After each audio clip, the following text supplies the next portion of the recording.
ജോർജിന് ബി.ജെ.പിയിൽ ഇനി പി.സി. ജോർജിന്റെ ജനപക്ഷം പാർട്ടി ഉണ്ടാവില്ല. ജനപക്ഷം പാർട്ടി ഒന്നാകെ ബി.ജെ.പി ലയിച്ചിരിക്കുകയാണ്.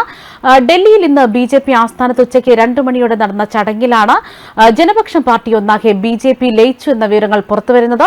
ഇതോടെ കേരളത്തിൽ ബി.ജെ.പിക്ക് ആദ്യമായി യു.ഡി.എഫ് ഇടത് രാഷ്ട്രീയത്തിൽ സഹകരിച്ച ഒരു ഘടകകക്ഷിയെ കിട്ടുകയാണ്. ബി.ജെ.പിയിൽ പി.സി. ജോർജ് എത്തിയതോടെ ഇനി പഴയ ജനപക്ഷം പാർട്ടി ഉണ്ടാകില്ല. ജനപക്ഷം പാർട്ടി ഒന്നാകെ ബി.ജെ.പി ലയിച്ചിരിക്കുന്നു.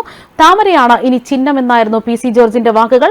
പി.സി. ജോർജ് ബി.ജെ.പിയിലെത്തുമ്പോൾ കേരളത്തിൽ മെത്രാമാരിൽ നല്ല സ്വാധീനമുള്ള ഒരാളാണ് താമര പാർട്ടിക്ക് കിട്ടുന്നത്. എന്നാൽ ഈ നീക്കത്തിൽ പി.സി. ജോർജിന് പൂഞ്ഞാറിനെ വീണ്ടെടുക്കാനാകുമോ എന്നത് വ്യക്തമല്ല. കാരണം പി.സിയുടെ അടിവേരുകളെല്ലാം തന്നെ പൂഞ്ഞാറിൽ നിന്നുമായുന്ന കാഴ്ചയാണ് ഇക്കഴിഞ്ഞ കാലങ്ങളിലൊക്കെ കണ്ടത്. ഡൽഹിയിലെ ബി.ജെ.പി ആസ്ഥാനത്ത് ഉച്ചയ്ക്ക് 2 മണിയോടെ നടന്ന ചടങ്ങിലാണ് പി.സി. ജോർജ് അംഗത്വം സ്വീകരിച്ചിരിക്കുന്നതും. കോട്ടയം ജില്ലാ പഞ്ചായത്ത് അംഗവും പി.സി. ജോർജിന്റെ മകനുമായ അഡ്വക്കേറ്റ് ഷോൺ ജോർജും ജനപക്ഷം പാർട്ടി സെക്രട്ടറി ജോർജ് ജോസഫും ബി.ജെ.പി ദേശീയ നേതാക്കളിൽ നിന്നും അംഗത്വം സ്വീകരിച്ചു.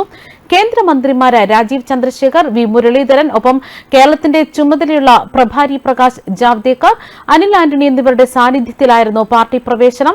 വൈകിട്ട് കേന്ദ്ര ആഭ്യന്തരമന്ത്രി അമിത്ഷാ, ദേശീയ അധ്യക്ഷൻ ജെ.പി. നദ്ദ എന്നിവരുമായി പി.സി. ജോർജ് കൂടിക്കാഴ്ച നടത്തും. ജനപക്ഷം സെക്കുലർ പാർട്ടിയിലെ മുഴുവൻ പ്രവർത്തകരും ഇപ്പോൾ ബി.ജെ.പിയിലേക്ക് എത്തുകയാണ്. ജനപക്ഷം സെക്കുലർ പാർട്ടി നേതാവും പൂഞ്ഞാർ എം.എൽ.എയുമായിരുന്നു പി.സി. ജോർജ്. ഇക്കഴിഞ്ഞ നാളിലായിരുന്നു ബി.ജെ.പിയിലേക്കുള്ള പ്രവേശനത്തെക്കുറിച്ചൊക്കെ തന്നെ അദ്ദേഹം പ്രഖ്യാപിച്ചത്. ഇന്ത്യയിൽ ഏറ്റവും മികച്ച പ്രവർത്തനം കാഴ്ചവെച്ച പ്രധാനമന്ത്രി നരേന്ദ്രമോദിക്ക് പിന്തുണ നൽകുന്നതാണ് ശരിയെന്നായിരുന്നു പി.സി. ജോർജിന്റെ പ്രഖ്യാപനം. താനടക്കമുള്ള ജനപക്ഷം അംഗങ്ങൾ ബി.ജെ.പിയോട് ചേർന്ന് പ്രവർത്തിക്കാനാണ് ആഗ്രഹിക്കുന്നത്.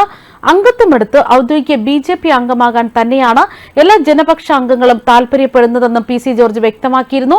കേരളത്തിൽ ഇനി ബി.ജെ.പിയുടെ കാലം എന്ന് തന്നെയാണ് അദ്ദേഹം പറയുന്നത്. ഇനി വരുന്ന നാളുകളിൽ കേരളത്തിൽ ശക്തി പ്രാപിച്ചു വരുന്ന പാർട്ടി ബി.ജെ.പി ആയിരിക്കും. പിണറായി വിജയനെ ഒരു മൂലക്കിരുത്താൻ കഴിവുള്ളത് ബി.ജെ.പിക്ക് മാത്രമെന്നായിരുന്നു പി.സി. ജോർജ് ഇതിനു മുൻപ് വിളിച്ചു പറഞ്ഞത്. പഞ്ചാബ് തെരഞ്ഞെടുപ്പിൽ വൻ വിജയം നേടി അധികാരത്തിലെത്തിയ ആം ആദ്മി പാർട്ടി കേരളത്തിൽ പച്ച പിടിക്കില്ലെന്ന് അദ്ദേഹം ഇതിനു മുമ്പ് ചൂണ്ടിക്കാട്ടിയിരുന്നു. കേരളത്തിൽ ഏതെങ്കിലും ഒരു ന്യൂനപക്ഷ വിഭാഗത്തിന് പിന്തുണയില്ലാതെ കാര്യമായി പ്രവർത്തിക്കാനാകില്ല. എന്നാൽ ആം ആദ്മി പാർട്ടിക്ക് ഒരു ന്യൂനപക്ഷ വിഭാഗത്തിന്റെയും പിന്തുണയില്ലെന്നും ഈ പാർട്ടിയുമായി ഒരു തരത്തിലുള്ള സഖ്യത്തിനും താൻ ഇല്ലെന്നുമായിരുന്നു പി.സി. ജോർജ് അന്ന് കൂട്ടിച്ചേർത്തത്. ആം ആദ്മി പാർട്ടിയുമായുള്ള ഒരു തരത്തിലുള്ള സഖ്യത്തിനും താൻ ഇല്ല എന്നും ആം ആദ്മി പാർട്ടിയും 2020യുമായി ഒരുമിച്ച് ചേർന്നാലും ഗുണമുണ്ടാകില്ല. എല്ലാവർക്കും ഭക്ഷണ കിറ്റുകൾ നൽകിയാണ് 2020 വിജയത്തിലെത്തിയത്. എന്നാൽ കേരളത്തിൽ എല്ലാവർക്കും ഇത് നൽകാൻ 2020 നേതൃത്വത്തിനാകുമോ എന്നായിരുന്നു പി.സി. ജോർജിന്റെ അന്നത്തെ ചോദ്യം. അരവിന്ദ് കെജ്രിവാളിന്റെ പ്രവർത്തനത്തിൽ തനിക്ക് അഭിമാനമാണ് ഉള്ളതെന്നും പി.സി. ജോർജ് വ്യക്തമാക്കിയിരുന്നു. എന്നാൽ കേരളത്തിൽ ഇത് ഗുണം ചെയ്യില്ല എന്ന് പി.സി. ജോർജ് ചൂണ്ടിക്കാട്ടിയിരുന്നു. കേരളത്തിൽ വൈകാതെ തന്നെ കോൺഗ്രസ് തകരുന്ന സാഹചര്യം ഉണ്ടാകുമെന്നും പകരം ബി.ജെ.പി ആയിരിക്കും കേരളത്തിൽ ശക്തി പ്രാപിക്കുക.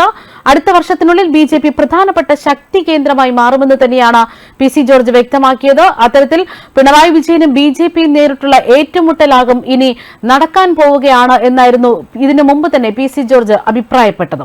ന്യൂസ് ഡെസ്ക് കർമ്മ ന്യൂസ്.